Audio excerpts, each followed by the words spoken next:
कृष्ण हरी. हे बघा, मी आता अर्जंट कामासाठी शिरोडला चाललो पहा, आणि इथं गाडी फेल झाली अचानक. आता इथं कमीत कमी आता गाडी दुसरी यायला 1 तास म्हणतात.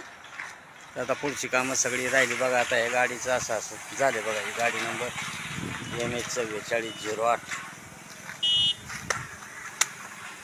काय मामा साहेब, मग काय गाडी किती वाजता येईल?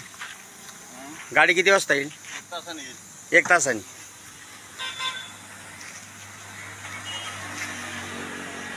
एक तासांनी म्हणले ना, दुसरी गाडी तुम्ही बोलू शकत नाही का? केलाय फोन म्हणाले, पण आता 1 तास इथे पॅसेंजर ठेवायचे का तसेच? आणि समजा एखादं सिरियस पेशंट असेल तर काहीच नाही. हे पहा, हे म्हणतात आमच्याकडे काहीच पर्याय नाही. तर तास 1.5 तास 2 तास पण लागू शकतात गाडी यायला, कारण दुसरी अजून ती गाडी यायची. तर हे प्रवाशांचं बघा, असं आता मध्येच आम्ही अडकलोय बघा आता. आणि मी दिव्यांग माणूस आहे, त्यामुळं मी दुसरे प्रवास तर काय करू शकत नाही. तर हे असे बघा, आता आमचं अर्जंट काम होतं. तर आता ही गाडी फेल झाली. ते म्हणतात तास 1.5 तास नाही, पण 2 तास धरून चला. 2 तास तर काही गाडी येऊ शकत नाही ना. हे पहा, हे आमचे पॅसेंजर सगळे चालल्यात, पण इथं मध्ये आहे ते काही गाड्या कोणत्या थांबत नाहीत. तर हे बघा, एक फारलांग झाले. हे आमचे पाहुणे बसल्यात बघा इथं नावऱ्यावर. त्यांना गाडी सोडायला आली आणि गाडीत बसली आणि गाडी फेल झाली. तर आता हे जर त्यांचं फाटा राहिला ना, पाहुणे राहिले, हे मध्येच गुंतले.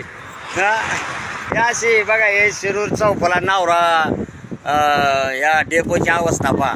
हे कायम 8 दिवस झाले की गाडी फेल, 8 दिवस झाले की गाडी फेल. तर अशा नाक त्रास होतो बघा प्रवाशांना. तर याची तक्रार वारंवार तक्रार करून सुद्धा काही दखलच घेत नाही. आणि नुसते हा म्हणतात बस झालं. पण आता ते डायरेक्ट ST महामंडळ पुणे तिकडंच तक्रार आता यांची केली पाहिजे. तर हे काय बानगडे बॉया शिरूर डेपोची सगळ्या भंगार गाड्या सोडल्यात बघा सगळ्या इथं प्रवाशांचा हाल करायला.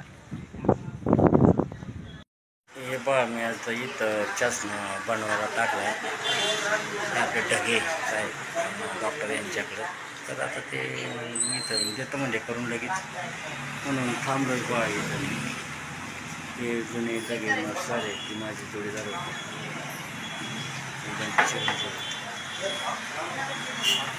सध्या आता यांच्याकडून तात्पुरता बनवून घेतला बघा आता. आणि नंतर मग एक चांगला फोनचा कारखान्यामध्ये बनवला आहे. हे बघा ढगे हॉस्पिटल. इथं ऑपरेशन पण होतं बघा. इथं सेंटरच्या समोर बघा ढगे म्हणून आमचे जोडीदार होते पहा. फार पूर्वीचा दवाखाना आहे पहा इथं. तर माझं एक चष्म्याचं काम करायचं होतं, त्यांनी मला अर्जंटमध्ये दिलं पहा करून. तर खरोखर म्हणजे आमचे जोडीदार आहे, पण ते सध्या हयात नाही आहेत. आता ते तुमचे कोण वडील होते का ते? हो, यांचे वडील होते पहा. आणि यांचे बंधू आहेत ते डॉक्टर आहेत. ते पण ऑपरेशन वगैरे सगळं इथं केलं जातं. डोळ्याचे मोतीबिंदूचं काय असं तर संपूर्ण इथं चेक केलं जातं. हे सेंटरच्या समोर दवाखाना आहे बघा, ST स्टँडच्या पाठीमागं. हे ढगे सरांचा दवाखाना आहे बघा. इथं सगळं इथं डोळ्याचं दाखवलं, तपासणी केली जाते. चष्मा वगैरे सगळं नंबरचे दिले जातात.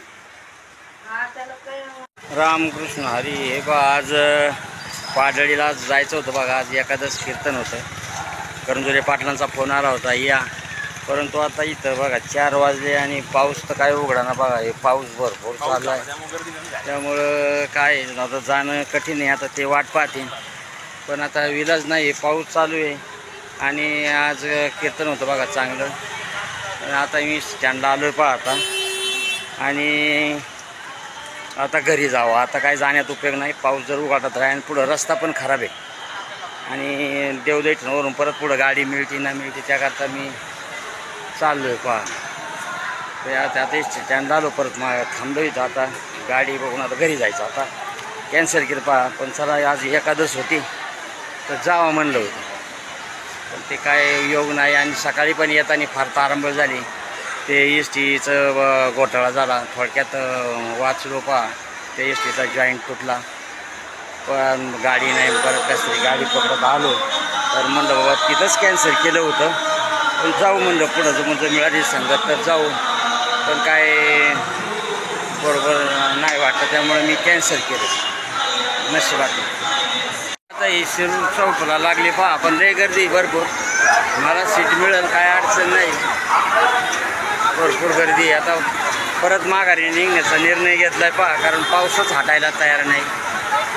तर सकाळीच नाट लागला एस टी फेल, तर आता नको म्हणलं पुढं, आता रिक्स घ्यायला नको, माघारी जायचं.